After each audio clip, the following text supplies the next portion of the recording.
Ms. Zhu Zhaofeng, member of the Standing Committee of Wuxing District, Committee of Huzhou City, Director of the Publicity Department. Ms. Dai Ru, Secretary of Party Committee and Director of Wuxing District, Administration of Culture, Radio and TV, Tourism and Sports. Mr. Shen Ci, Deputy Director of Wuxing District, Administration of Culture, Radio and TV, Tourism and Sports. Mr. Gan Yongfu, Co-Chairman of Asia Pacific Rural Tourism Alliance and President of Zhejiang Rural Tourism Academy. Ms. Shen Xiaohong, Deputy Secretary General of Asia Pacific Rural Tourism Alliance and Executive Vice President of Zhejiang Rural Tourism. Mr. Wang Xiaohui, Vice President of Zhejiang Rural Tourism Academy and Researcher. Distinguished guests, ladies and gentlemen, welcome to today's World Rural Tourism Sustainable Development Conference 2022 under the theme Rural Tourism Development, High Quality Development in the Post-Pandemic Era. I'd like to first take this opportunity to thank our hosts, the Wuxing District People's Government of Huzhou City, as well as the Zhejiang Rural Tourism Academy. I'd also like to thank our organizers, Baladian Town Government, Wuxing District, Huzhou City, as well as Wuxing District Administration of Culture, Radio and TV, Tourism and Sports, as well as their supporting unit, the Asia Pacific Rural Tourism Alliance. Allow me to first introduce myself. My name is Paul Brangan. I'm the Chief of Staff at the Pacific Asia Travel Association, and I will be your co-chair for today's conference. So allow me to introduce my co-chair, who is actually on site in China, who will be helping me MC today's conference. Ladies and gentlemen, please welcome the Chief Foreign Affairs Officer of Zhejiang Rural Tourism Research Academy, Mr. Zheng Wangquan. Thank you, Paul. 感谢 Paul， 非常高兴和您共同主持会议。It's a real pleasure for me to co-host this conference with you.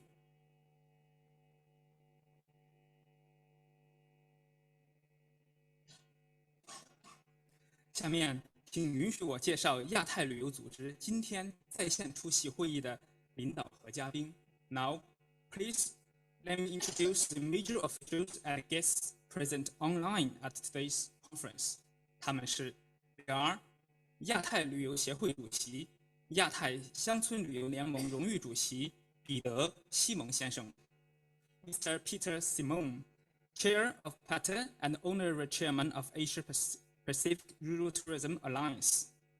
亚太旅游协会首席执行官、亚太乡村旅游联合主席丽兹·奥蒂戈兰女士 ，Ms. Liz Otigera, CEO of PATA and Co-Chairman of Asia Pacific Rural Tourism Alliance. 亚太旅游协会首席运营官保罗·普昂卡恩先生 ，Mr. Paul Proncom, Chief of Staff, PATA. 亚太旅游协会大中华区主任、亚太乡村旅游联盟秘书长吕咏梅女士 ，Ms. Maggie Liu, Director of Greater China, PATA, and Secretary General of Asia Pacific Rural Tourism Alliance.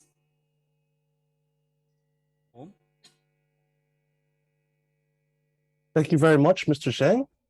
So, as we open today's conference, ladies and gentlemen, please welcome the honorary chairman of the Asia Pacific Rural Tourism Alliance, as well as the chair of the Pacific Asia Travel Association, to provide his opening remarks. Please welcome Mr. Peter Simon. Excellencies, honored guests, PATA members, ladies and gentlemen.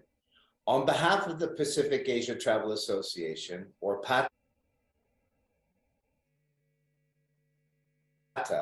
I would like to welcome all of you to the virtual World Rural Tourism Sustainable Development Conference 2022 under the theme Rural Tourism Development, High Quality Development in the Post-Pandemic Era. Firstly, I would like to sincerely thank our hosts, the Wuxing District People's Government of Huzhou City and the Zhejiang Rural Tourism Academy for their generous support, as well as the organizers, the Baladian Town Government, Wuxing District, Huzhou City, and the Wuxing District Administration of Culture, Radio and TV, Tourism, and Sports for their assistance for this event. I would also like to thank the Asia Pacific Rural Tourism Alliance for their additional support. There are many reasons to pursue rural tourism development. It can serve as an antidote to rapid urbanization and modernization, impacting traditional ways of life and accentuating poverty and inequality.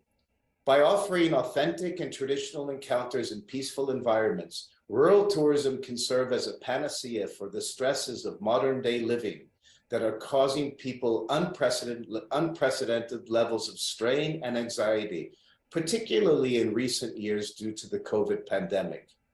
Perhaps more importantly, rural tourism provides commercial and employment opportunities for communities that are confronted with the growing challenge of offering viable livelihoods for their local populations.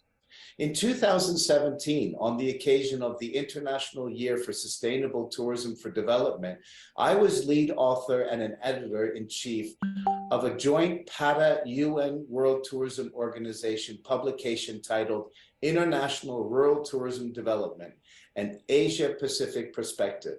The report, which is readily available on the internet, shines a light on rural tourism development in the Asia-Pacific region with 14 specific case studies that show how communities have adapted a sustainable approach to rural tourism that stimulates economic growth, creates employment, and improves the livelihood of communities. One of the case studies features Huzhou in Zhejiang province and its emerging agritainment industry developed around, among other things, silk production. The report identifies the main challenges to developing rural tourism products, including securing startup capital to help rural households switch from conventional agriculture to rural tourism, sufficient management and marketing skills by new business owners who lack knowledge and experience in the tourism sector, and sustainability of the business in the medium term. I suspect these challenges still exist and may even have been exacerbated due to the COVID pandemic. By emphasizing rural tourism and high-quality sustainable development, the industry can help ensure a fairer distribution of benefits from tourism, including job creation, the protection of natural resources, infrastructure development, and the empowerment of local communities. This, in turn, will allow rural areas to become more accessible and provide a higher quality of life for local communities and the overall destination. Today's event brings together thought leaders and tourism stakeholders from across the globe to address important issues within the responsible development of rural tourism. And I would like to thank them for taking the time and effort in sharing their insights with all of our participants. PATA acts as a catalyst for responsible development of travel and tourism to, from, and within the Asia-Pacific region. We hope that by bringing together stakeholders from both the public and private sectors to discuss such issues, we can build a more resilient, responsible, and sustainable global travel and tourism industry and support the idea that tourism is a force for good. Once again, thank you to our hosts, organizers, and supporting units for their assistance in making this event a great success. And thanks to all of you for joining us in these important discussions on the development of rural tourism. Thank you. 谢谢。谢谢西蒙主席 ，Thank you, Peter Simon。现在我们有请吴兴区委常委、宣传部长朱晓芳致欢迎词。Now, let's welcome Ms. Zhu Xiaofang, member of the Standing Committee of CPC Wuxing District Committee of Huzhou City, Mr. Minister of Publicity Department, to give us welcome remarks. Let's welcome.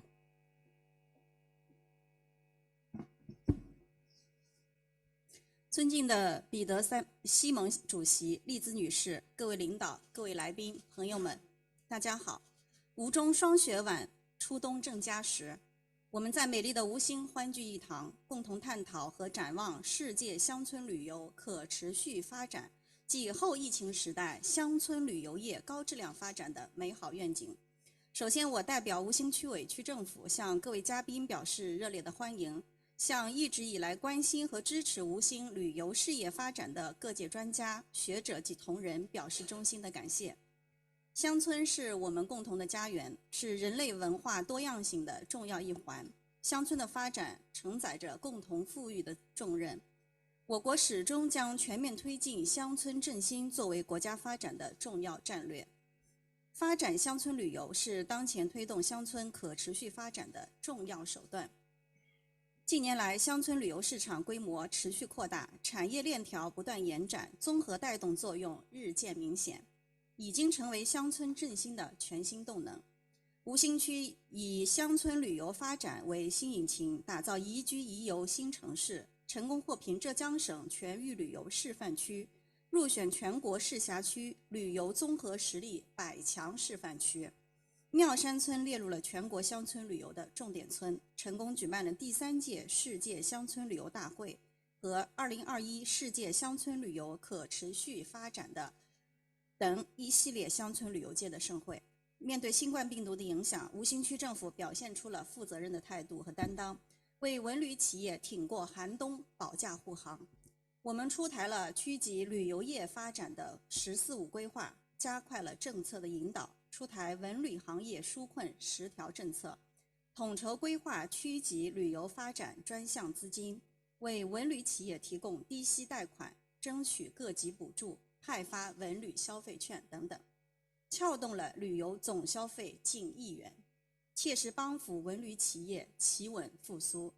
我们还引导文旅企业拓宽思路，打造咖啡馆、帐篷露营、温泉度假等乡村旅游新兴业态，做足本地游、亲子游、微度假等出游的新玩法，有效带动了特色种植、生态养殖、民俗展演、直播带货等业态的发展，为吴兴乡村旅游业的健康发展提供了动力。今天我们相聚在世界乡村旅游大会永久会址，在拥有世界丝绸之源、茶经圣地、适宜楼岗、千年孤城等一系列文化名片的吴兴，以云交流的形式与国际乡村旅游界的专家学者一同为后疫情时代乡村旅游的高质量发展把脉、建言、共享、共商。我相信在社会各界的鼎力支持下，在各位专家学者的倾心指导下，吴兴乡村旅游将在实现城乡共荣共生和共同富裕上找准突破口，有效撬动吴兴区全域旅游的复苏。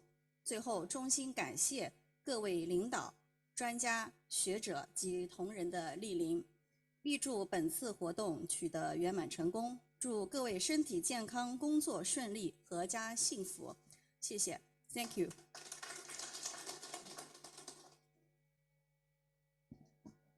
感谢朱部长的致辞 ，Thank you, Ms. Zhu。各位领导、各位来宾，为更好推动完善基地、机构、活动、产业、理论、品牌6位一体共赢发展体系，全面推动全球乡村旅游可持续发展，服务全球减贫事业，加强“一带一路”战略合作，我们决定组建亚太乡村旅游联盟。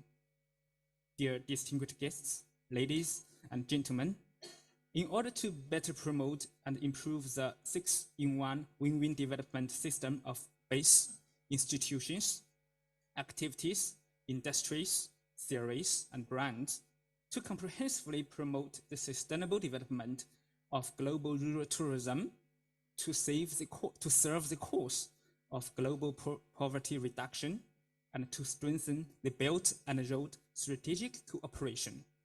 We have established the Asia-Pacific Rural Tourism Alliance. 下面有请亚太旅游协会首席运营官保罗·普昂卡恩先生宣读联盟组建并宣布入驻世界乡村旅游小镇。Now, I'd like to invite Mr. Paul Purung-Khan, Chief of Staff of PATA, to announce the establishment of the alliance and is entering the World Rural Tourism Town. Let's welcome. Thank you, Mr. Shang. Congratulations to the Asia Pacific Rural Tourism Alliance for entering the World Rural Tourism Town.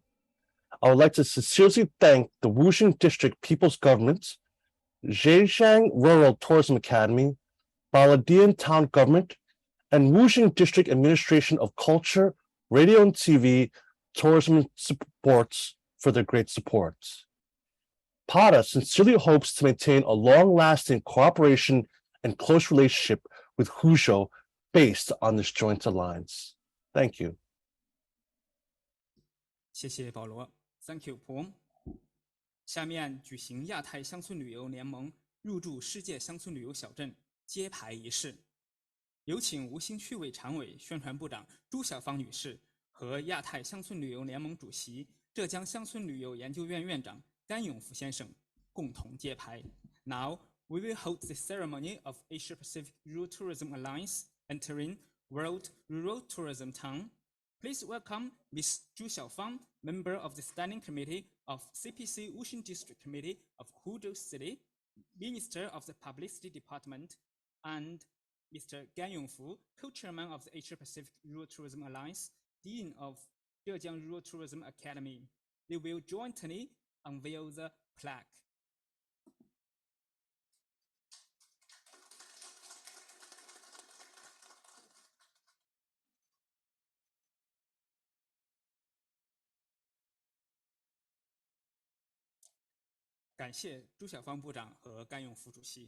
Thanks to Ms. 朱晓芳 and Mr. 甘永福，让我们以热烈的掌声再次表示祝贺。Shall we send our congratulations with a warm round of applause？ 各位领导，各位来宾，山不让尘，川不辞营。相信在各位共同关心和努力下，我们的乡村旅游事业必将步步登高，蒸蒸日上。Dear distinguished guests, dear friends, we believe that with our joint efforts, the world rural tourism will surely be better and better. 接下来的会议，我们再次有请主持人保罗。Now the conference host is passed back to Paul. Welcome back, Paul. Thank you very much, Mr. Zhang, and congratulations once again to the Asia Pacific Rural Tourism Alliance for entering the World Rural Tourism Town. So now we've come back to the conference and our first keynote presentation for today, the importance of high quality, sustainable rural development in the post-pandemic era. And joining us is the Special Advisor on Sustainable Tourism Development at PADA. Ladies and gentlemen, please welcome Ms. Megan Epler-Wood. Thank you so much for inviting me today. My name is Megan Epler-Wood, and I'm located in Burlington, Vermont in the United States, where I'm presenting to you today. I look forward to hearing how your conference went, and I'm very sorry I can't be there in person, but I am very dedicated to the topic that you requested on rural tourism and sustainable development. I was one of the founders of the field of ecotourism back in 1990, and I've been working in over 35 countries, hand in glove with local organizations around the world to develop rural tourism. So I'm going to talk about that today.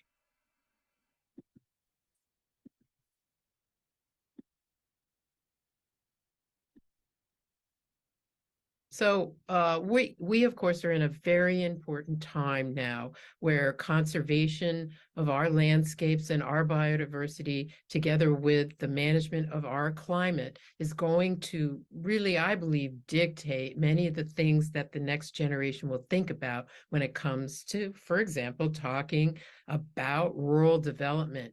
The importance of high quality, sustainable rural development is what I will speak on today in the post-pandemic period. Just to give a little brief review of what I think are the key concepts, and then we'll go into some interesting examples, is that the reason for the creation of and the maintenance of high quality rural tourism is because it does foster local sustainable development and can truly contribute to improve local livelihoods. It can be, I believe, part of a climate resilience strategy for regions and even nations. I believe that based on my observations over 30 years in this field, that it does contribute by and large to conservation of biodiversity. And of course, I've studied, just hundreds of journal documents on this topic as well. Wildlife conservation has really been supported in many areas, especially Africa, I would say. So that's a critical element. And then for so many, agriculture and the connection between how our agriculture will have to be managed due to climate change and the need for more resilience in future, I think less export agriculture is very, very likely to be a good strategy. And rural areas could really improve upon their economic development by actually working hand in glove, even more than ever before, with local farmers. Cultural preservation has to be a given in the tourism field, where especially for consumers who are seeking those unique experiences, those sustainable experiences, they want to see cultural preservation. And of course, World Heritage conservation, much of it is in rural areas, and that provides an extraordinary opportunity for those who are interested in doing this right. So with that said, here are just some of the basic factors that I believe in a 10-minute presentation I can cover on what it would take in future to really design your economic development strategy around sustainable rural tourism. And certainly you are going to need sociocultural quality of the highest order. Now, this is Bali. This is obviously one of the most well-conserved and well-loved of local cultural regions for the Asia Pacific. And I certainly believe that it's been done beautifully on parts of the island. In addition, of course, there's now this sense that, our environment is diminishing. I mean, we are losing species. We are losing land areas still. It's becoming increasingly urgent that we can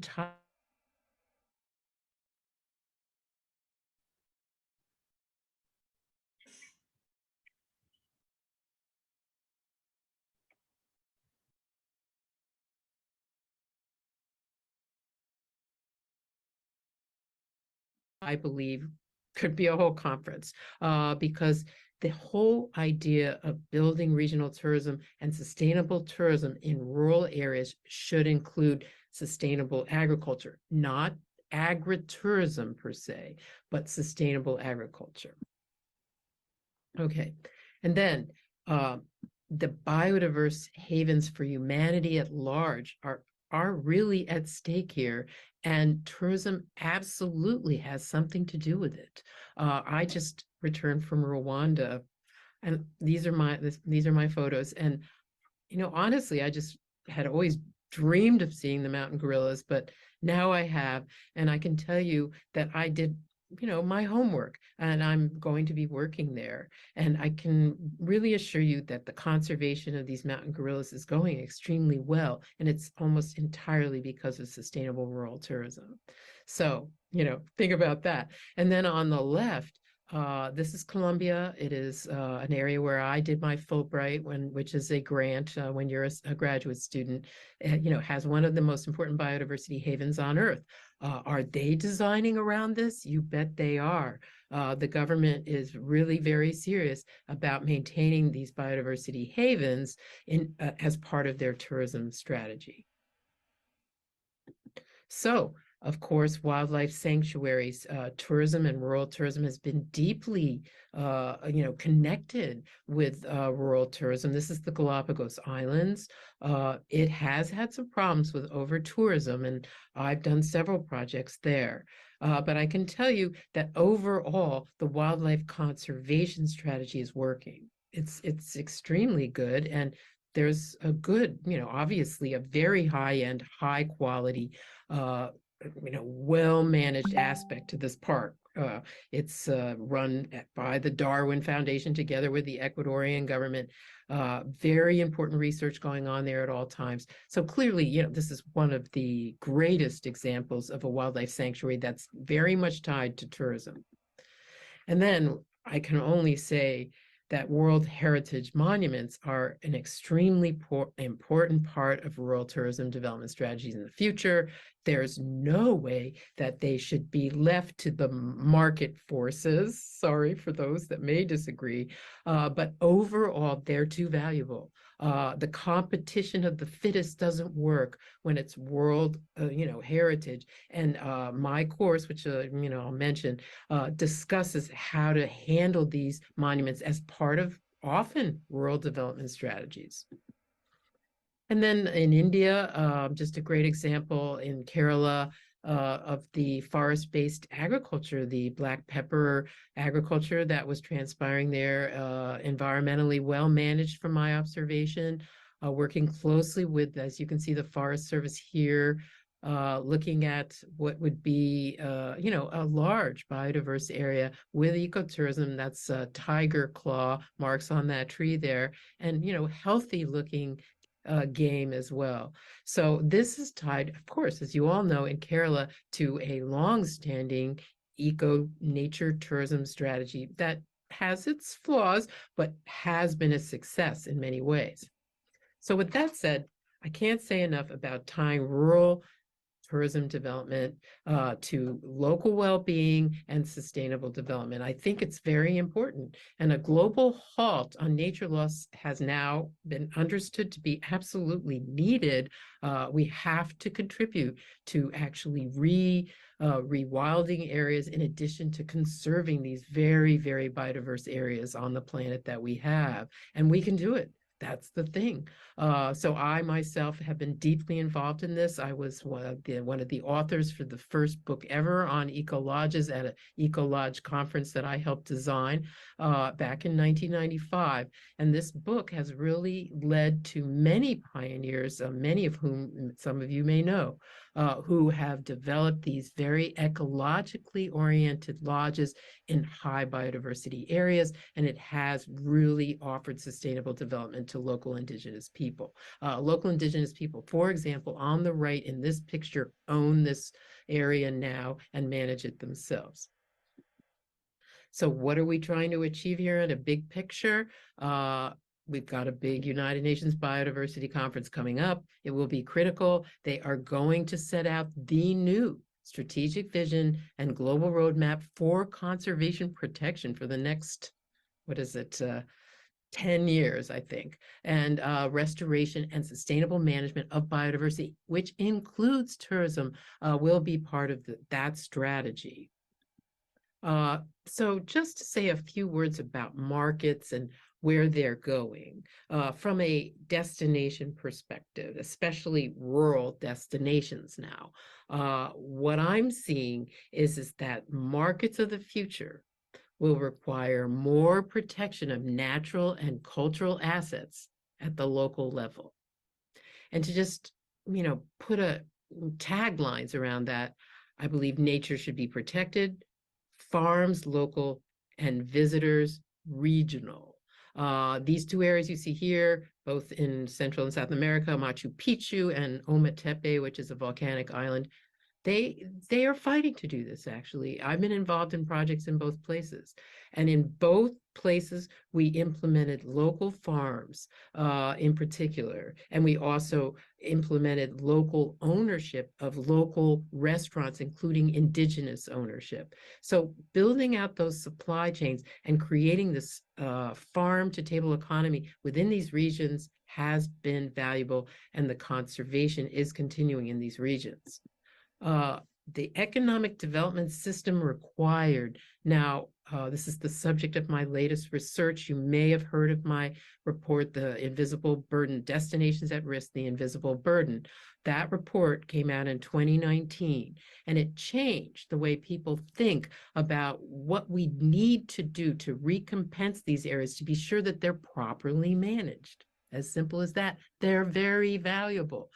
They need sustainability of local infrastructure, geographic information system powered planning to make sure that they don't have hodgepodge development that destroys their value.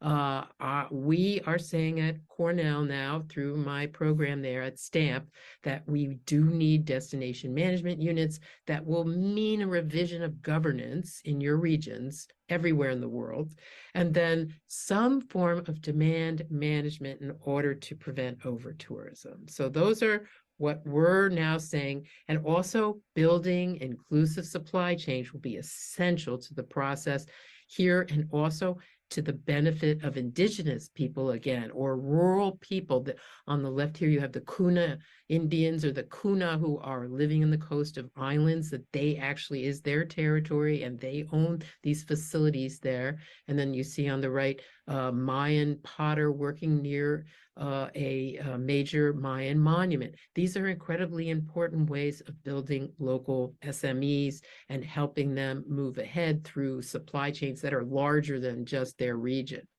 So how do we put all this together? Well, I will say that my new eCornell course is allowing me to step back and just talk about what are the benefits of learning about how to develop sustainable economic development systems. And I'm very proud. It's coming out in December and will be part of my relationship with PATA, where we can talk about working together in the region, because I do believe that your region is very well positioned to do sustainable destination management. So in the end, what will be needed is systems for managing destinations sustainably. So I'm glad to have been able to speak with you about this today at a distance through the internet, but nonetheless, as the special advisor and the new special advisor on sustainable tourism for PATA. So thank you so much. Thank you very much, Megan, for that great presentation. Now we come to our second presentation of today. It's promoting cultural empowerment of rural tourism for high quality development in the post-pandemic era. So with us joining today is the Vice President of Zhejiang Rural Tourism Academy and researcher. Ladies and gentlemen, please welcome Mr. Wang Chaohui. Mr. Wang, over to you. Oh, just a reminder, this presentation will be in Chinese. So that, Mr. Wang, over to you.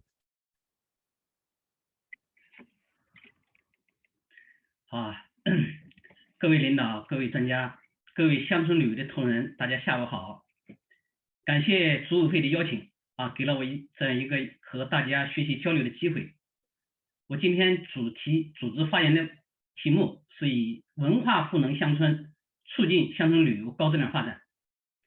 2020年初，新冠疫情席卷世界，给全球经济社会带来较大的影响和冲击。近3年来，疫情时有发生，给世界各地乡村旅游发展带来了较多的不确定性，给乡村经营者带来较大的风险和损失。中国经济发展的韧性和旅游发展的接档，决定了我国乡村旅游具有较强的产业韧性和恢复弹性。历史经验与研究案例表明，疫后乡村旅游将会迎来快速的产业恢复和市场增长。疫情改变了人们的消费观念、旅游方式、旅游地选择偏好，区域游、深度游、体验游、度假游将成为疫后市场重要的偏好特征。面对疫后乡村旅游市场需求端的结构性变化和消费升级，在供应端引导产业转型的同时，更要突破乡村旅游同质化的问题，这也是我国促进乡村旅游高质量发展的关键性因素。中国有着悠久的历史、灿烂的文化、多元的文化富存、多样的文化载体，地域差异性显著，因此要充分挖掘各地的地域乡土文化资源，依托乡村优美的田园风光、优良的生态环境，以文化赋能乡村，促进乡村旅游产品的特色化、乡村旅游产业的差异化和乡村旅游供给的多元化，不断拓展乡村旅游的文化体验空间，有效促进乡村旅游的高质量发展。一是以文化赋能，促进乡村旅游产品特色发展，就是要将特色文化资源有效地融入乡村旅游产品开发建设中间，增加文化特色，增强产品特色，提升游客文化体验。中国各个区域不仅有着丰富的历史文化、厚重的历史文化，还拥有富有地方特色的地域文化、民俗风情、乡土特色。要深入挖掘乡村地区所蕴含的优秀传统文化，充分利用好民俗、农耕、非遗文化等富有地方特色的文化资源，以文化体验为主线，通过系统的文化诠释、文化表达、文化展示与文化再现，主题开发和建设文化体验类乡村旅游项目，打造富有文化特色的乡村旅游产品，依托绿水青山、田园风光、乡土特色、民俗风情，创新开发农事体验、民俗节庆、文艺展演、主题运动、主题康养、文化体验、乡村休闲等产品，培育和发展具有清晰文化主线和脉络、特色鲜明的乡村文化观光休闲旅游产品，顺应市场消费升级需求，推动乡村旅游产品由观光向休闲度假转型，不断提升文化内涵，主题化打造与提升乡村度假产品，综合运用现代科技手段，统筹协调数字乡村建设，通过文化挖掘与创新发展，打造乡村数字文创、数字文旅产品。二、以文化赋能，促进乡村产业的差异化发展。乡村旅游市场主题是以家庭为单元的这样一个特征，这些家庭在地域、族群、职业、家族、家风、手工艺等方面都能够找到相互之间的文化的独特性和差异性。在经营的过程中间，我们要引导乡村旅游产业选择差异化的文化主题，将文化元素融入到乡村业态，促进产业特色差异化经营。通过不断挖掘乡村地区蕴含的民俗、民族、历史、地域、乡土、生态文化等要素，将主题文化融入到乡村产业的建筑载体、景观环境、静态装饰、设施服务及经营管理等环节，大力发展主题文化特色民宿、主题文化度假村、文化记忆餐厅、乡土特色文化农家乐，引导乡村旅游产业向复古型、记忆型、怀旧型、艺术型、多元文化体验型的差异化、主体化方向发展，通过乡村产业融入特有的地方符号和文化内容，形成乡村旅游产业的特色化、差异化，围绕乡村田园、森林湿地、湖泊水系等绿色生态资源，挖掘历史、名人、乡风、民俗等人文，打造文化和旅游融合的产业链，依托红色文化，打造和提升乡村红色旅游场景、红色旅游景区、红色旅游展演场馆，依托特色美食、地方物产、戏曲演绎、民俗民谣，发展夜间集市、演艺等夜间经济产业业态，挖掘乡土特色美食文化，让游客在品味乡土美食中间体验乡愁记忆，传承美食故事，围绕美味、美景、美丽环境、美好服务等，打造一批特色美食文化村，围绕吃住行优购育等产业要素，通过特色文化的挖掘与融入，做足内涵，做实内容，做优业态，做长文化特色产业链。三、文化赋能，拓展乡村旅游文化新空间，将文化融入乡村建筑、环境、景观与项目建设中间，系统提升乡村特色和文化性，系统推进乡村风貌保护、乡村文化生态修复，延续乡村文脉，保护乡村文化肌理、生态肌理，保留乡村的原真性，深入挖掘乡村地区的乡土文化、传统建筑文化，提升具有地方特色的经典性元素和标志性文化符号，合理用于乡村景观、乡村环境、生产场景、生活场景以及乡村文化广场等公共空间，促进乡村文化的符号化、具象化，形成高辨识度的乡村文化符号体系。通过文化传承、艺术融合、创意赋能，因地制宜，开展微创意、微改造，聚焦村落、田园、道路、建筑、设施景观以及整体风貌等重点，推进文化融入、景观提升和环境优化，打造辨识度高、文化特色显、主题形象佳的乡村旅游主客共享空间。实施村庄记忆工程，依托各地村史馆、党建馆、农耕馆、乡贤馆、基层文化站等文化设施，推进和旅游文化功能的融合，打造一批乡村记忆专题博物馆，通过挖掘整理家训、家书、宗祠文化，弘扬诚信节俭的家风文化，培育乡贤文化，提升乡村文化内涵，传承优良的乡土生态，打造具有历史意义、地域特点的主题文化村落，实现一村一品、一村一韵、一村一主题、一村一文化，持续开展乡村文化建设、农村题材文艺创作、乡村文艺遗产保护、乡村文化市场繁荣等乡村振兴工程，繁荣兴盛乡村文化，塑造美丽乡村新风貌，将更多的文化以不同的方式融入乡村旅游发展中间，通过系统的诠释、展示、表达，打造和拓展地域特色鲜明、文化内涵丰富的乡村旅游发展新空间。面对疫后乡村旅游市场的恢复和消费升级，以多种方式、多种手段、多种途径促进文化赋能乡村旅游发展，提升游客体验质量，促进产品特色化、产业差异化，促进乡村旅游高质量发展。谢谢大家。Very much, Mr. Wang, for your presentation. And now we've come to our next presenter for today's conference. Ladies and gentlemen, sorry, I'm pop that up. Ladies and gentlemen, please welcome to the stage. He's the professor from Wakayama University. Is going to give a presentation on a case study of rural tourism development. Please welcome Professor Joseph Cheer. Professor Cheer, over to you. Okay, thank you very much, Paul. Thank you to Mrs. Wirani Sahib for her assistance. I will try and condense a couple of years of work into 10 minutes, as I'm instructed to do. So I will try and keep this to 10 minutes, as I promised. So I will look at two case studies of work that I've been doing on rural tourism in both Australia and Japan.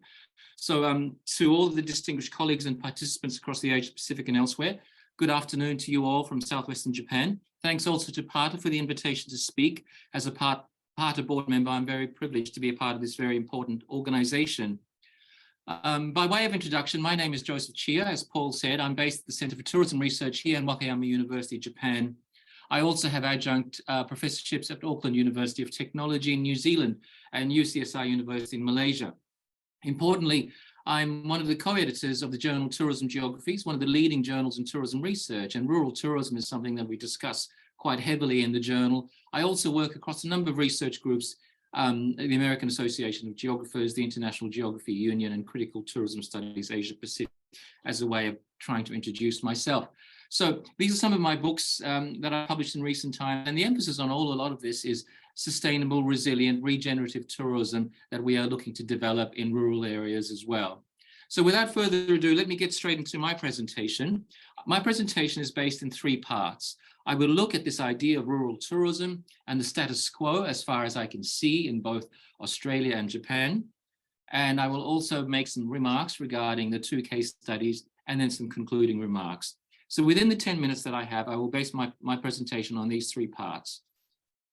In particular, I will draw on the Wakayama Prefecture, where I'm working in Japan, and in Uluru in Central Australia. And finally, the concluding remarks I will make will be about some of the critical success factors we see as being important to rural tourism development. Incidentally, we ran a session on building rural tourism resilience here in Japan 2 weeks ago, funded by the Australian government's Australia-Japan Foundation. And one of the things we emphasized here is that rural tourism can help rural communities build resilience and an ability to bounce back from crises and shocks. I add that this symposium was held in Wakayama 2 weeks ago, and it features cutting-edge research from leading researchers in both Australia and Japan, and I will feature some of these findings. Now, As a way of trying to draw a broad picture, what we see here in Japan is that with the borders only opening 6 weeks ago, the emphasis on rural tourism has become very pronounced. But in the interest of seeing this return to tourism, we are starting to think about ways that rural tourism can be protected from any growth that's likely to happen. So in the post-COVID wash-up, rural tourism has been given a new lease on life. This follows in the footsteps of the UNWTO's Year for Rural Tourism, designated for 2020, which was undermined by the ensuing pandemic. Also, the emergence of what is called proximity tourism means that rural areas adjacent to large urban centers suddenly find themselves on the itinerary of domestic travelers who have been unable to venture overseas. In both Australia and Japan, the countries I will focus on in my presentation, this has been a boon for rural tourism and the many industries that support it, such as agriculture, wineries, and accommodation providers, to name a few. Indeed, after COVID, the imperative is to understand how this rural tourism momentum can be maintained and how rural communities can be enabled and empowered to drive this themselves. For example, we see in Japan at the moment this emphasis on the renewed tourist gaze has meant that questions about what aspects of rural destinations can be further developed and how they can draw from what is hoped to be a rapid rebound in tourism. For example, Japan is looking to have 60 million tourists by 2030. Here in Japan, when tourism surges back, how can international visitation break the deadlock that sees most visitors traveling between Tokyo in the north, Osaka in the south, Kyoto in the west? 80% of tourists travel within these three areas and don't go anywhere else. So rural areas are considered predisposed to adventure travel. And in Japan, this can be a vehicle for the greater dispersal of international visitors across less visited parts of the country. And for the most part, this involves rural areas in the country. We also see that indeed many rural areas in Japan and elsewhere have a strong link to industrial heritage. And one opportunity that is being expanded more deliberately is to use this surge in tourism as part of broader rural revitalization agendas, which are very big when it comes to rural affairs in Japan. Visitation to industrial and manufacturing heritage in rural areas offers rural destinations with a unique competitive advantage. And in Japan and Australia, such sites are in huge supply across the country. We also see that many of the large multinationals and domestic firms in Japan are pushing rural tourism. For example, in this case, Yoshiharu Hoshino, CEO of Japan's leading luxury resort group, said as much, highlighting that his group's strategy to open new resorts in rural and peripheral areas that have unique and underdeveloped cultural heritage potential is its focus. This focus on unique culture and heritage of rural locations is also seen as a logical direction for the expansion of rural tourism. In Japan, rural areas are replete with religious and spiritual tourism experiences that, if expanded, can have a ripple effect on wider tourism development. Now, if we go to Australia to look at some of the trends there, we see that one emerging area is the development of dark sky tourism, or what is often referred to as astrotourism. In Australia, rural areas are also referred to as outback or bush, and are places predisposed to dark sky tourism development. This type of tourism requires little supporting infrastructure to establish and gives rural locations distinct competitive advantages. And I'm sure dark sky tourism or astrotourism is something that's on the radar of the tourism authorities in both Japan and China as we speak. Moreover, when it comes to Australia, as an example, and I'm mindful of what Professor Megan Epler-Wood said about agritourism and sustainable agricultural tourism, or sustainable agriculture. In many respects, you can only have agritourism if there is a sustainable and regenerative agricultural tourism sector. So not surprisingly, and despite the flood and bushfires that we see so common in Australia, agritourism has emerged partly driven by the pandemic, where city dwellers sought out local produce and spaces to escape to beyond crowded urban centres.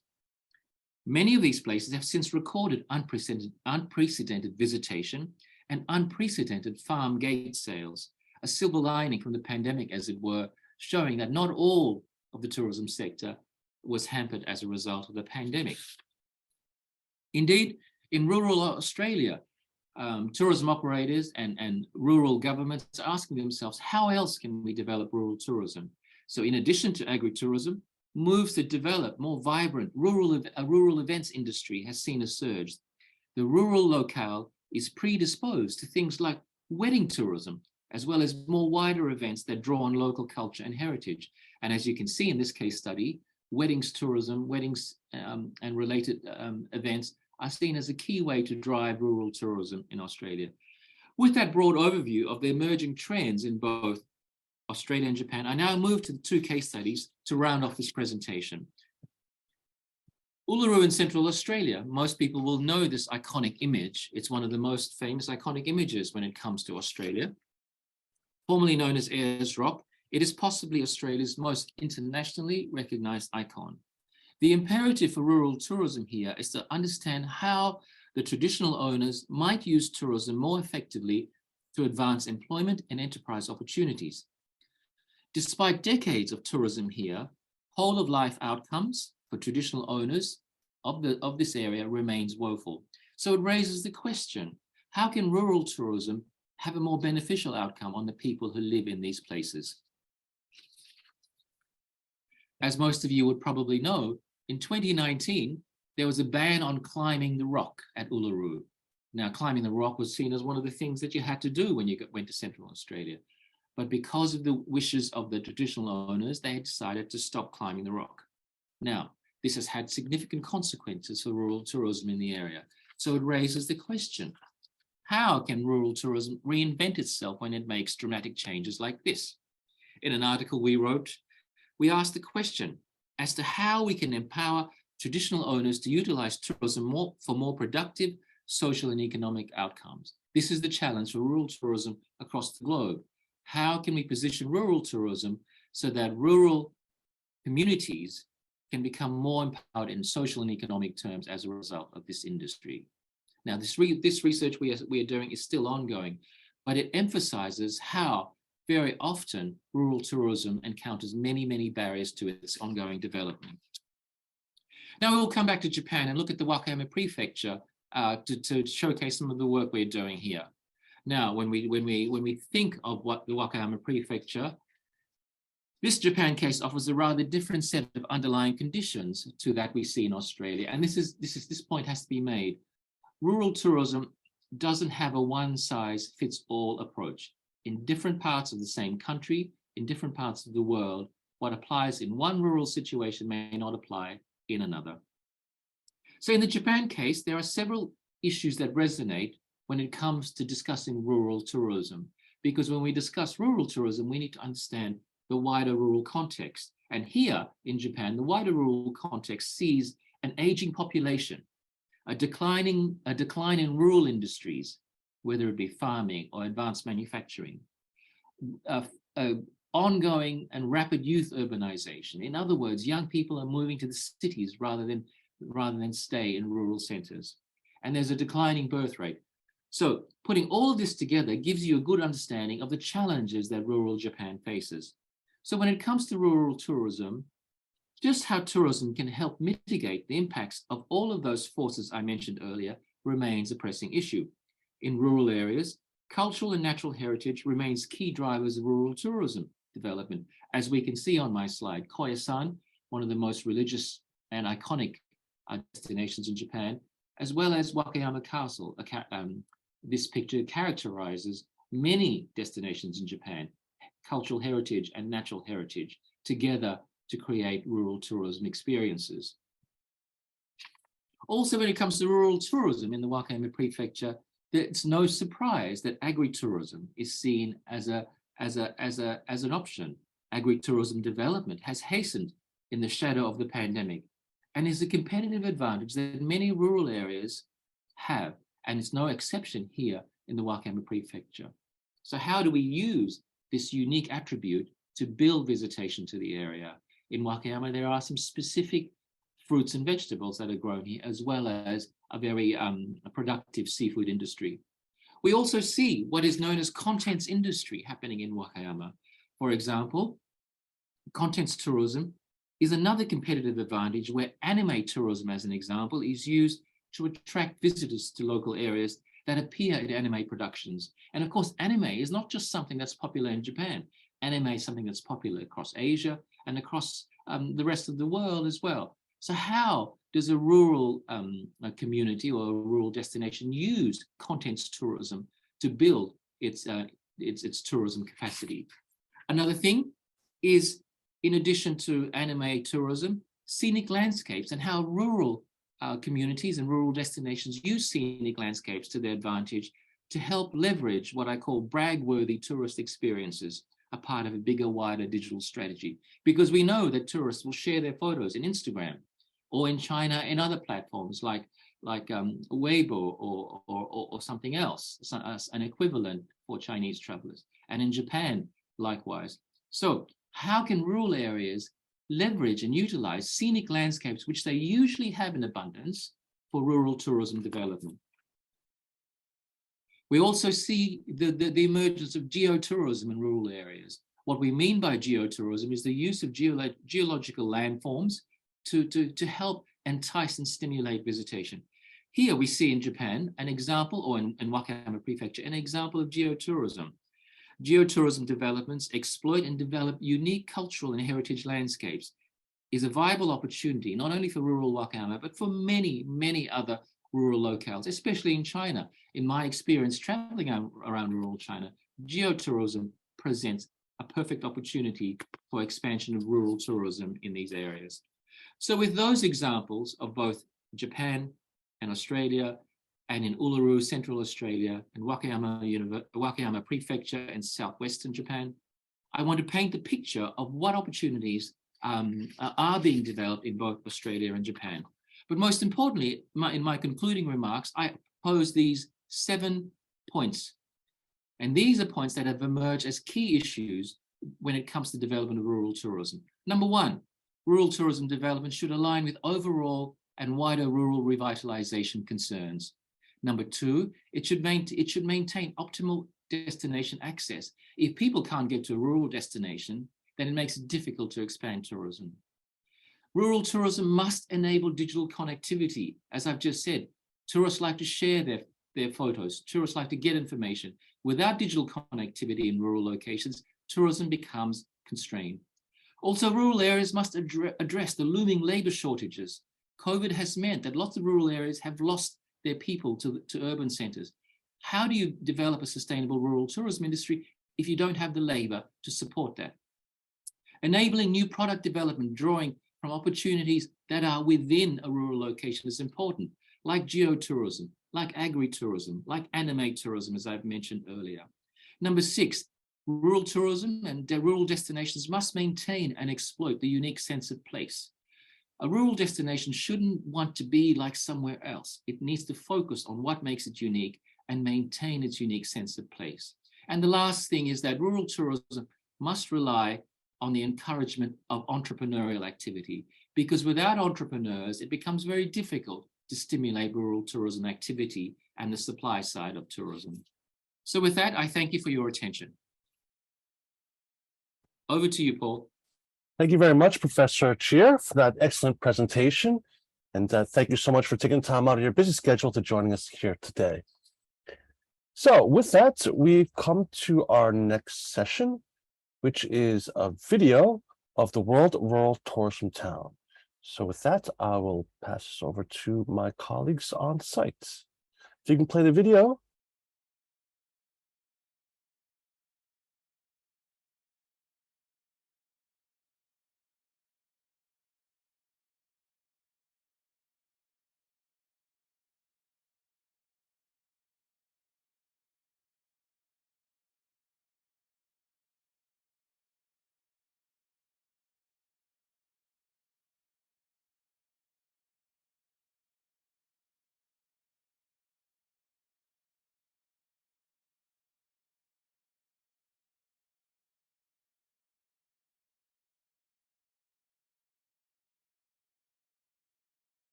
到达长三角经济圈任何一座重要城市。1.5小时左右车程，可达上海虹桥、浦东、杭州萧山、南京禄口4座国际机场。1小时左右可达到杭宁高铁、商河湖杭高铁和即将开通的湖苏沪高铁等。按照一镇4区进行产业空间布局，同时打造能充分体现中国江南水乡味道的小镇实景实岛特色品牌，形成6大产业体系，真正强化世界乡村旅游小镇在全球乡村旅游产业的引领功能，真正实现世界乡村旅游小镇统筹协调、可持续高质量发展的大目标。依托世界乡村旅游大会永久会制，打造具有城市气息的乡村之光品牌符号，以一心5区打造6位一体产业格局，迈开振兴乡村旅游的步伐，拓宽城市发展，走出国际范。继承宋式美学，打造具有宋代水乡文化的鹿村水街，彰显鹿村1000年的文化底蕴。小桥流水，曲径通幽，与错落的古老村落感受水乡情，体验江南小镇生活的精致与美好。一部丝绸事，处处见湖州。文化为魂，旅游为体，依托丝绸之源，前山样遗址，打造国际文创园区，彰显文旅之美。丝绸为带，拂过1000年，湖州味的丝绸文脉，盛久不衰。打响世界农苑品牌，优化特色休闲赏购产业集群，以1园4区绽放5州农业艺术的魅力。从乡村到田园，从观光到体验，农耕渔民，处处飘香。乡村风从这里吹向世界。国际范，水乡情，湖州味，乡村风。在湖州看见美丽中国，来鹿村体验世界乡村旅游小镇。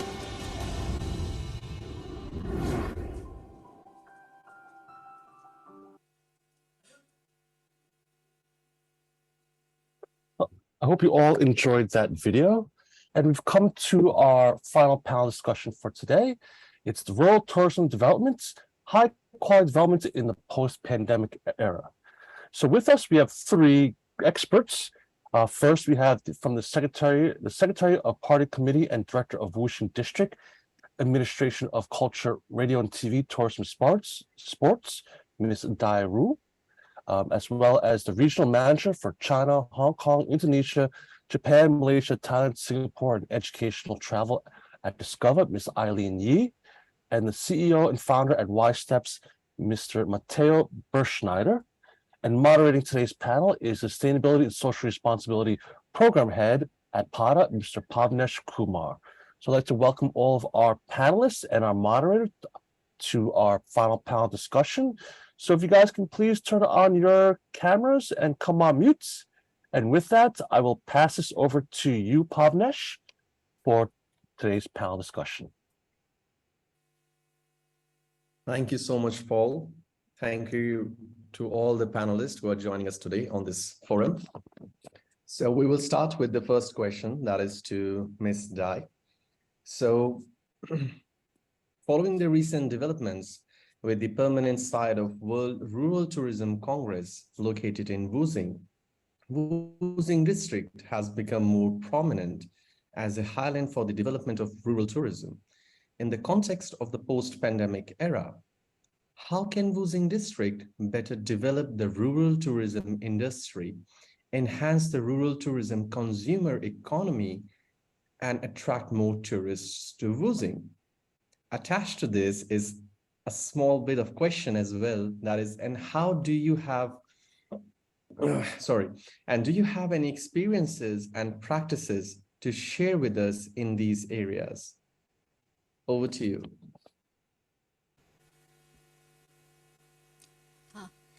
尊敬的彼得·西蒙主席、利兹执行官、各位领导嘉宾啊，大家下午好。我是这个湖州市吴兴区文广旅体局，因为我们呢是这个其实是一个最基层的，我们作为一个政府机构啊，最基层的。那么首先感谢我们各级的这个领导嘉宾啊，对我们湖州市吴兴区乡村旅游的一直以来的关心和帮助。因为大家的这个支持、关注和帮助，我们吴兴区的乡村旅游，以及和全域旅游才能够高质量发展啊，才能高质量发展。那么结合刚才的我们这个讨论的主题，就是在这个疫情时代、疫后时代，我们如何才更高质量的发展我们的乡村旅游？如何才能够激活市场？吸引游客到我们湖州市吴兴区来。那么，其实这几年的疫情啊，对于我们文旅行业是非常艰难的啊，非常艰难的。那么，我们怎么样才能渡过难关？而且又怎么样才能够突围？对于我们来说是一场战役啊。这个尤其我们湖州市吴兴区，我们主要是从3个层面来做好这一项工作的。首先是政府层面，我们从这个政府层面就是非常重视我们整个的这个文旅行业啊，出台了大量的政策来进行纾困帮扶啊，纾困帮扶。那么主要是在一个是金融支持上啊，对于我们整个的文旅企业进行金融的帮扶，作为一些相关的补助、一些贷款的贴息等等啊，帮助我们的企业渡过难关。第二个的这个纾困帮扶呢，是通过我们整个的市场推广，这个是由政府层面来为主，把我们优质的资源和一些相关的一些我们的产品做一些密集度的宣传和推广，进一步的吸引这个我们市场复苏后的第一波热度。第3个的帮扶呢，是这个我们相关的一些支持，比如我们政府是给了大量的资金啊，作为这个文旅消费券来带动市场的活力。比如我们开展的这个吴兴人游吴兴啊，湖州人游湖州啊，就是本地游支持的这些呢，几个方面啊，都是我们政府层面做的工作。因为在我们这样一个旅游高地啊，旅游的集聚区，以旅游为重要产业的这样一个区域啊，政府是这个挑重担在一块儿，而且是整个是来这个为主导来支持我们疫后的旅游市场的。那么第2个层面是从企业层面，我们的企业呢也是主动作为啊，并不是说这个疫情这样影响的情况下，并没有失去信心啊，并没有躺平，我们可以说是躺平。但是呢，我们的企业都是主动想方设法来去不断的练好内功啊，提升品质，来去开发这个新的产品，适应现在疫后游客这样的个喜爱的产品，比如我们的这个相应的露营啊、咖啡等等一些户外的一些活动类的产品，来去吸引游客，并且我们的企业还是在不断的加大投资，来对我们整个的市场进行去包装，去做好一些有吸引力的产品。第3个方面呢，是从游客方面就是我们呢也是做大量的市场调研，能够及时的掌握到游客现在对于疫情之后喜欢什么产品啊，有什么需求，为什么要来到我们这儿，来到我们这儿之后能够享受到哪些产品等等，我们做了大量的市场调研，然后呢由游客的这个需求作为导向，由我们来有意识的引导培育游客市场来作为支撑。通过这3个方面，我们来去进一步的，就是提升我们对于游客的一个吸引力，进一步提升我们作为乡村旅游这样一个目的地的品质的打造。其中呢，我介绍一项我们这几年开展下来成效比较好的一项工作，就是我们是在我们的乡村旅游中推行了一个叫微改造精提升这样一项工作。也就是说呢，是通过一些我们的这个微改造呢，其实就是说是不搞这个大拆大建啊，从挖掘文化内涵和提升游客的微观感受入手，然后来体验呢更精致啊，就是体验上能够达到更精致，设施上呢更精良，景观上更精美，服务上呢更精心，运营上更精细，这样的一个五精啊五方面的精细为主要目标。整个对我们现有的旅游业态，包括这个旅游景区、度假区、风情小镇、文博场馆，我们相应的乡村旅游的各个的精品的这种产品上啊，来进行提升。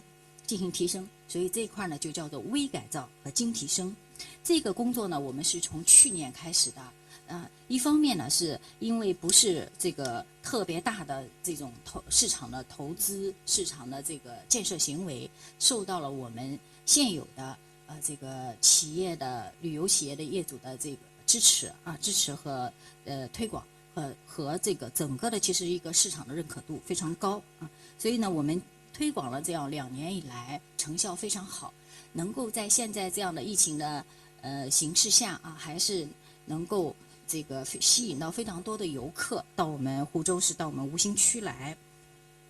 主要的措施呢有几个方面，一个是我们坚持了这个微开发，就是盘活我们现有的闲置的资源，打造我们新景观。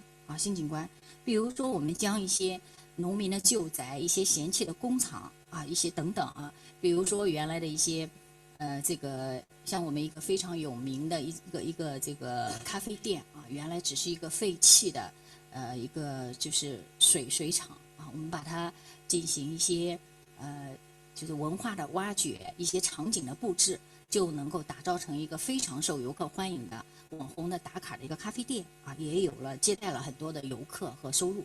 那么第二个呢，就是增设一些微场景，实现主客共享，营造我们这个有旅游的一些高品质啊。比如说是在我们的这个原来有的游客中心啊，原来有的一些文博场馆，我们乡村旅游的这个包括农业的农旅方面的一些点位上，我们设置一些像这个能够集这个文娱活动啊、一些体验啊、一些休闲为一体的这种综合的活动中心，加一些相应的一些场景的这个设置来进行增加游客的体验度。第三个呢，植入一些微主题呢，就是创新一些业态的类型。这个我刚才也做了一些介绍啊，比如说我们打造了像咖啡啊、餐饮、娱乐为一体的这样的休闲文旅的主题空间啊，就像我们现在的世界乡村旅游小镇有很多这样的空间啊，我们打造出来了，就是以主题文化，比如以陶瓷文化、以丝绸文化、以茶文化为主题的这样一些精而美又有主题的文化主题的空间。那么这样呢是创新了一些业态类型啊，又进一步能够促进我们这个传统文化的一些活化啊。取得的成效呢，主要是第一个，我们景域环境肯定是更美了；第二个，我们整个的文旅产业更加兴旺了。我们通过微改造精提升，一方面我刚才也做了介绍，我们增加了投资。另外一方面呢，其实也有很多是游客和企业一种共建共享啊。这一块工作呢，就是我们今年以来整个这个湖州市吴兴区在我们浙江省这块工作也是这个综合指数排名啊，包括投资、包括成效、包括游客的接待量和这个经济收入都是排在第1位的。那么浙江省这块工作也是在全国首创，走在全国的前列。那么所以说呢，我们也第3块成效就是通过乡村旅游来促进乡村振兴，促进共同富裕。所以我们的共同经济呢也更加稳了这一块，因为吸引了很多优质的项目进行落户。虽然在现在疫情这个影响的大时代大环境下，但还是我们吸引到了非常优质的一些项目啊，进行了落户。比如说我们一些优质的酒店啊，以及相应的一些乡村旅游的这个产品都落户了，因为我们的投资的客户啊，能够看到我们有非常这个其实是优质的消费群体和我们创业创新的这样一个环境，从而呢，对于我们整个乡村振兴和我们促进这个绿色共富板块呢，是发挥了很好的作用。我就介绍这些。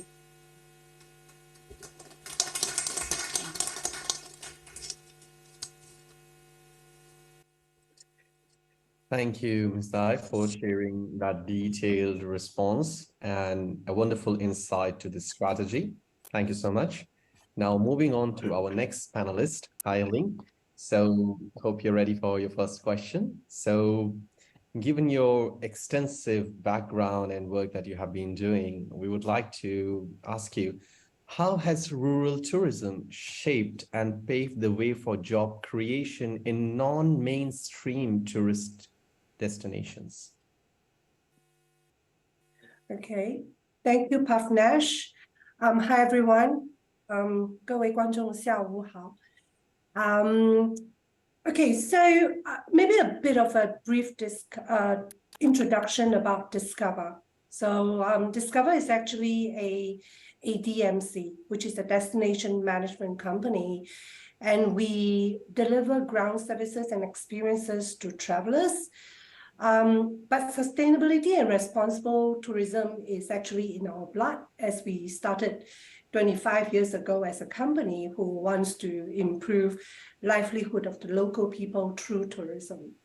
So as a result of that, we actually work directly with approximately 10 communities in 6 locations across Asia. Not through any NGOs, but directly from us to the community.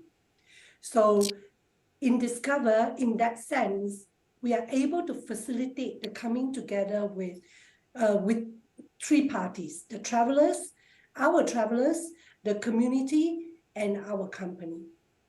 So to understand how tourism and to kind of share how rural tourism has shaped and paved the way for job creation in the community that we work with, I would first like to kind of emphasize about why we actually go into rural tourism. And there's a few prongs to that. So first and foremost, of course, this is market driven. Some of the earlier keynote speakers, as well as Ms. Dai has mentioned about travelers who right now after the pandemic prefers activities and experiences that are more immersive and also creates a lesser impact on the environment. And to reduce over-tourism in main cities that is sustainable at the same time answering to the needs of our current travelers is why we move into rural tourism. Also, there is a rural tourism will help to reduce migration of people from the village to the bigger cities, and hence we're able to retain local cultures and rituals within the village itself. So from the eyes of the local communities, rural tourism is a means to open a window to the world for them.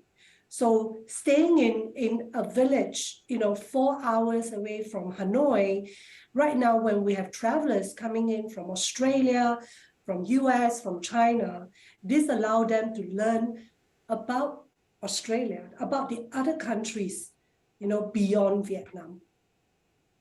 And last but not least, one Discover's key purpose in working with community is to provide infrastructural support, education and learning to the local students and villagers, because we believe that education is a means out of poverty. So we would like to create a positive impact within the community, okay, from the company's perspective. So with this rural tourism, we are able to, like I mentioned earlier, we're able to provide additional income to the young people and to the local villagers. And that includes allowing our customers to have immersive experiences with tour products, that involve like homestays, cooking classes, bird watching classes, bamboo rafting, amongst others. At the same time, we can, together with our sister company, which is Cross Hotel Management, we're able to then train and upskill the local community on hospitality and tourism. At the same time, organic farming, I'll share a little bit about why organic farming came in the case study. We will also upskill them with English and computer literacy, because we will build learning centers in some of these communities. We also provide. Thank you, Aline, for that response. So given the expertise that you have just shared with us about utilizing education as uplifting communities out of poverty and providing them means for a better lifestyle and good quality living, can you share with us a few examples that transform the community?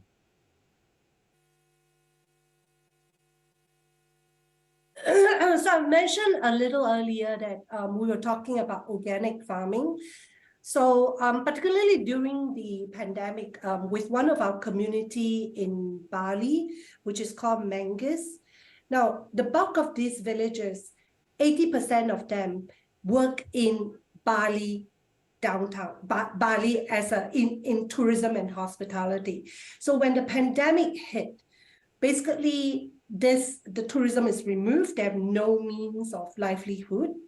So we then, they approach us or we approach them, because some of them we work with them during the work in tourism.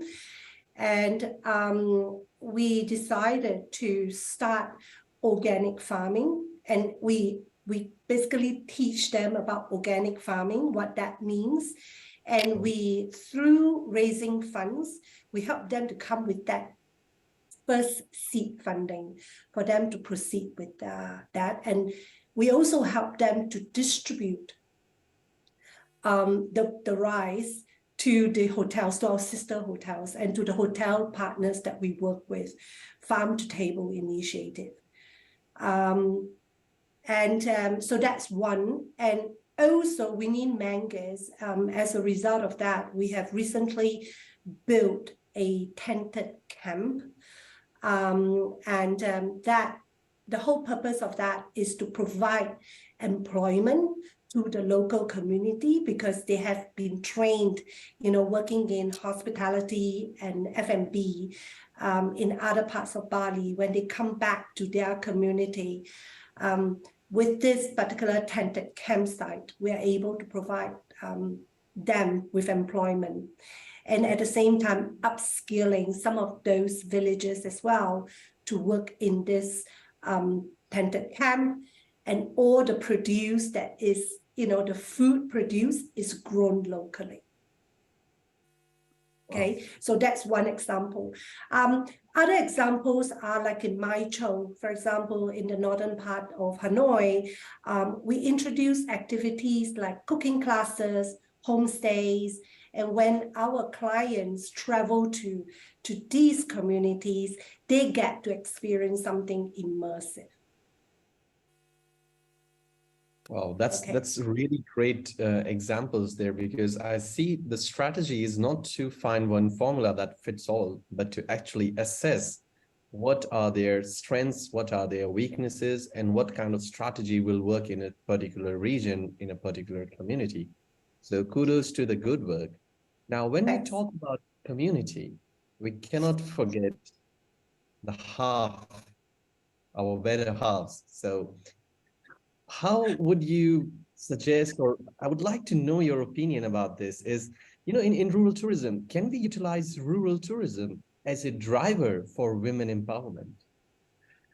Okay, it's a very interesting question, because I would say it's an accidental women empowerment, because that was not the main drive when we talk about rural tourism, right? We want to create a positive impact and improve the livelihood of the community as a whole. But, a lot of the villages that we work with, they are farming, or agriculture is their main source of income, right? So when we went in and trying to give them alternative incomes, a lot of time the women, you know, who will leave the men to continue farming are the people that is behind, they're the key stakeholders that's behind driving these initiatives. So yes, they're accidental, but you know, but we also provide women with other means of income, right? So like I mentioned about the farm to table, the rice, but also in barley, in Mangus, at the same time, we work with the Women Association there. So all the women in this community get together and they form a association. And we work with them to provide machines, you know, for them to produce coconut oil. And they are virgin coconut oil, high quality, cold pressed and otherwise. And then after that, you know, we also teach them how to go online, do distribution online, and also distribute their products in our hotel partners, with our hotel partners. So that's some of the initiatives that we have. And also one more thing, I know it's not so much as empowering women, but in a lot of this rural community that we work with, you know, we are Asian, and usually is, you know, the boys gets better opportunity, sadly to say, so they get better chance at education. So one of the emphases that we always have when we're trying to push across our initiative in education, like scholarships and all that, we ensure that, you know, we give an equal opportunity, but in fact we lean a little bit more towards the female or the ladies, the women, to provide them with the means to have a go at education. Thank you. Thank you so much, Elaine. That's really wonderful news and great initiative there. Sorry, Pavnesh, but if I can just conclude one thing that I think is very critical, is when whatever rural tourism that we're trying to push into the community, it is not what we want. You know, we need to sit down with the community to understand what they need, and we assessed it. So this is one. And whatever that we develop, the products that we develop, it is crucial that we keep in mind that the impact must be sustainable. Okay, we must empower the local to do this alongside with us, because they have to continue the work. We would form the basic infrastructure, do the training, and then they have to carry on with that. Okay, so that's a very critical part to such rural tourism. And also the impact it would have on the environment, you know, to make sure that we keep all of that in mind. Definitely. We are all aligned on that strategy. Assess, define the deliverables, talk to the community, engage with them, and then come up with a strategy. Thank you so much for those insights, Elaine. Now moving on to Matteo. You have been waiting very patiently, so we will have quick questions for you. So you work a lot with informal workers, and you know, informal workers, we more often say that SMEs are the backbone of tourism industry, but in reality, it's the informal workers driving it, right? So our question for you today is, what are the challenges faced by these informal workers in the job market? Yeah, thank you very much. I've been listening patiently. I've not been waiting patiently. Very informative from the speakers before as well. I think we have very much similar ideas, and you have a good point. The informal workers, how can they actually be more involved?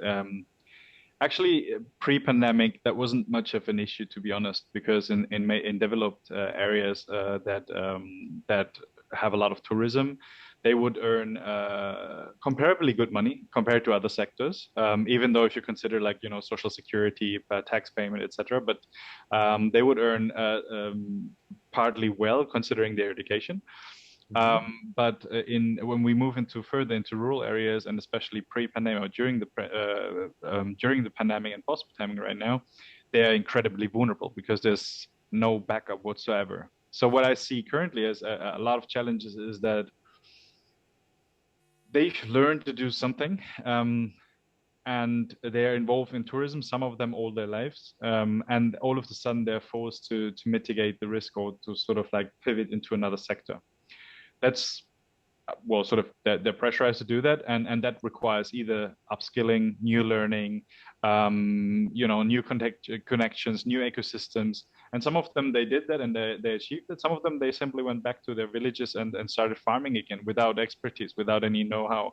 But they learned it over the 2 years. You can learn a lot. So I think what's really interesting to see that is that most of them are now actually they're still lagging behind in terms of digitalization. So the access to learn how to digitalize their individual, either the workforce or the small businesses or their business ideas. So that access is still probably related also to limited skills, digital skills. And then also sometimes they don't receive the same credibility as, for instance, a registered company, obviously, right? As a SME or something like that. But as you mentioned it, they're actually the backbone. Yeah? They're doing the delivery of tourism services in most cases. They're the ones that are creating the real experiences. So what we are trying to do oftentimes is helping them to access the know-how, the practical know-how. And I'm not talking about university degrees or formal education. We're trying to do similar as Eileen just described. We're trying to give them access through practical skills, but that is also not enough. So if we're talking about real empowerment, we need to bridge that gap between upskilling and then actually using those skills for their required fields. So we're talking about bridging the gap between the market and demand and supply. And I think that the case study that has been described by Eileen is perfectly fitting well as an example, because it's not about providing training, upskilling, or enabling them access to skills, but it's more like, how can we connect them to the ecosystem, to the market? How can we have a market-driven approach to them? Because in their opinion, and that's, you know, I've been living in rural communities and also working with informal sectors. It's like, what am I going to do tomorrow? What I'm going to eat tomorrow, the day after, the week after. So once I enter into these questions, it's like, okay, I need an incentive directly after the upskilling has happened. You know, I can't wait for like 4.5 years. So what we realized when we did some trainings during the pandemic, especially with the informal sector and also with local communities, is that we didn't have a strong point because we couldn't connect them to the market. We did achieve, we worked with local communities in Lombok, east of Bali, where they were able to connect to the domestic market, and there's now a tourism village that is completely focused on domestic market and hence more resilient than other tourism villages. And they did a great job, but more often than not, it was more like the incentive was missing.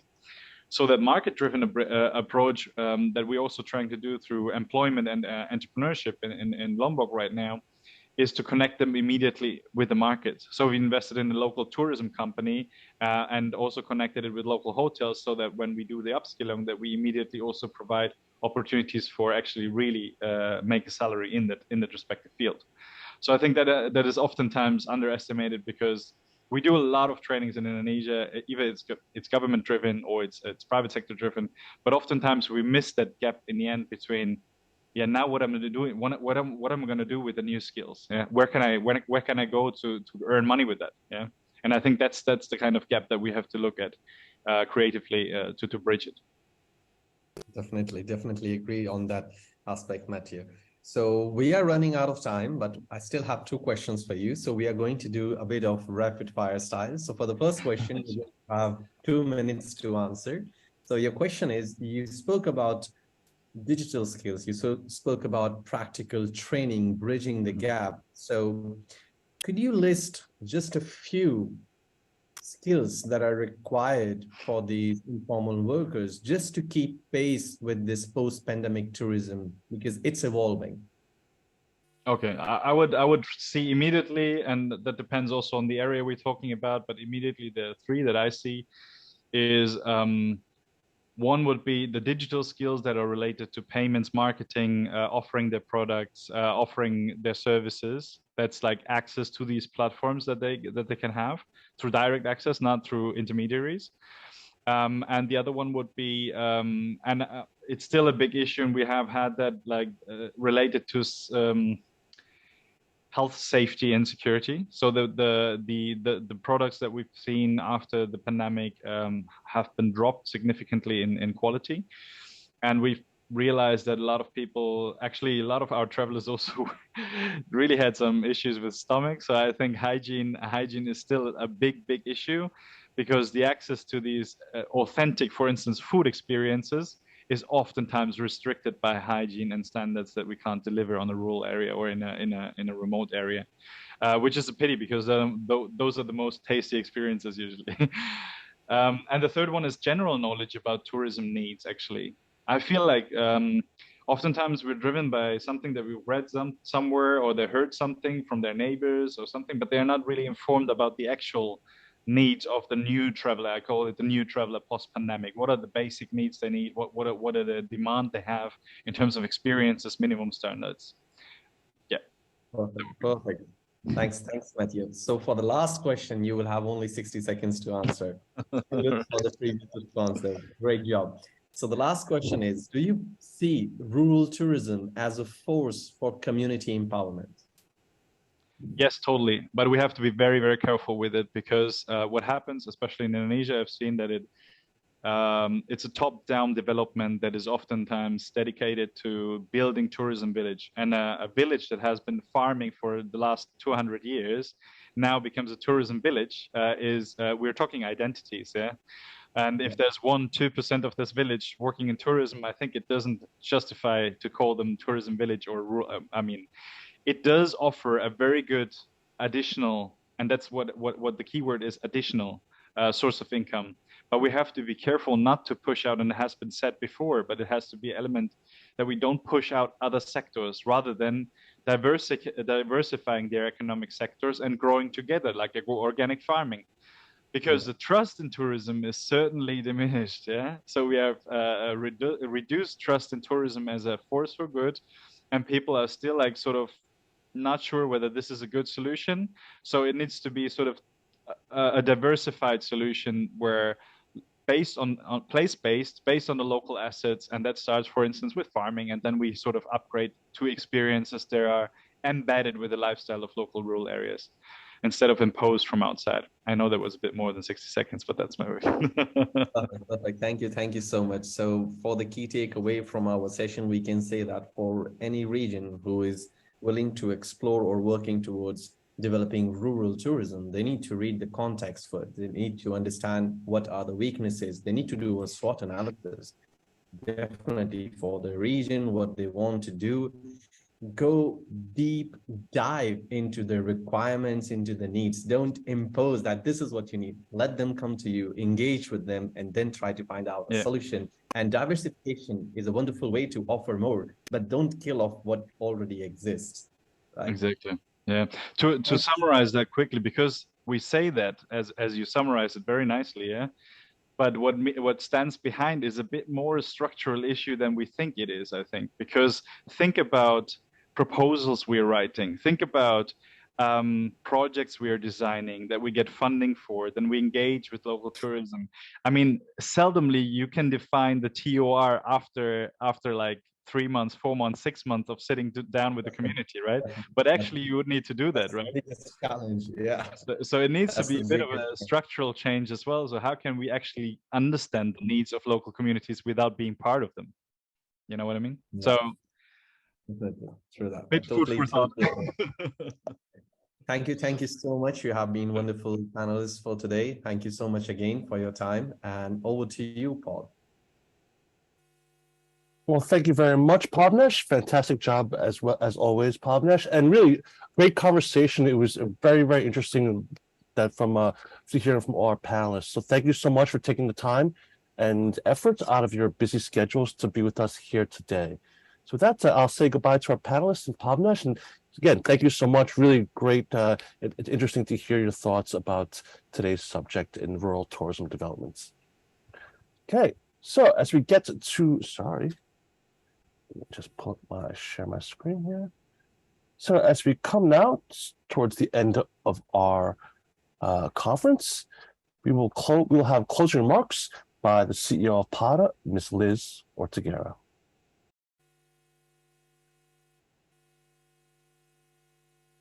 Excellencies, honored guests, PATA members, ladies and gentlemen. As PATA acts as a catalyst for the responsible development of travel and tourism to, from, and within the Asia-Pacific region, we understand the development of rural tourism plays an integral part in the sustainability of our industry. We hope that through the presentations and discussions here today, stakeholders from both the public and private sector can apply these learnings into actionable items. This in order to help ensure a fairer distribution of the benefits of tourism, including jobs creation, the protection of natural resources, infrastructure development, and the empowerment of local communities. There's a saying from poet John Milton in the 1600s, which inspired the idea that every dark cloud has a silver lining. This means that every dark situation, like this pandemic, can have a positive aspect to it. This pandemic era has triggered a number of silver linings or positive trends. Consumers today are more interested in wellness, nature-based tourism, and sustainability than ever before. While the pandemic has had devastating effects on the travel and tourism industry, it has also given us the opportunity to reevaluate our impacts on the environment and the communities we influence. We're believers that rural tourism done with the right principles can be a force for good for all stakeholders, the visitor, the local community, and the environment.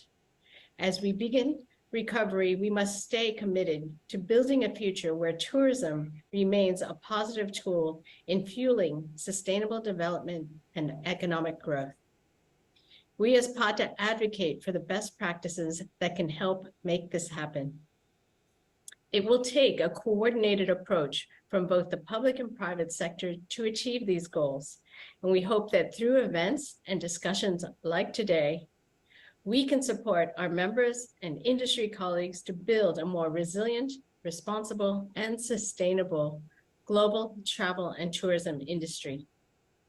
On behalf of the Pacific Asia Travel Association, I would like to thank our hosts, the Wuxing District People's Government of Huzhou City and the Zhejiang Rural Tourism Research Institute for their generous support, as well as the organizers, Balidian Town Government, Wuxing District, Huzhou City, Wuxing District Culture, Tourism and Sports Bureau for their assistance for this event. I would also like to thank the Asia Pacific Rural Tourism Alliance for their additional support. Thank you also to our speakers, executive board and board members, life members, partners, and chapter members for their continued support for the association. Most importantly, thank you to all of you who have joined us for today's event and to your commitment towards the responsible development of travel and tourism in the Asia Pacific region and beyond. Thank you and take care.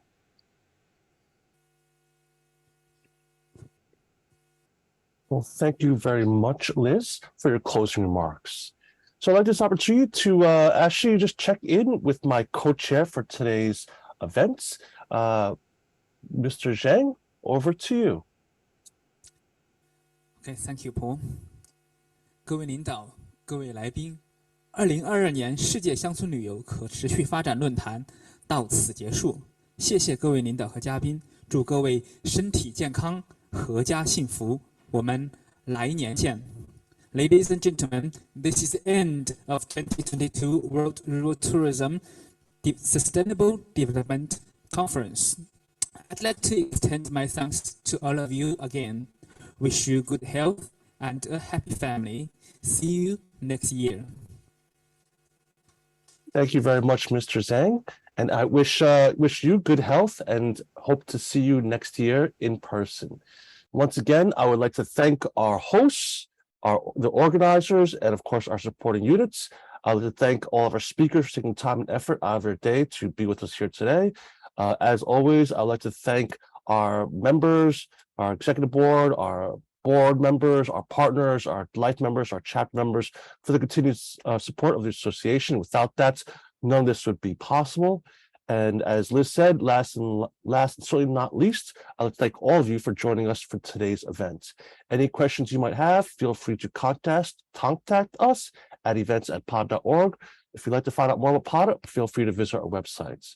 So thank you so much. Stay safe, stay healthy, and have a good day.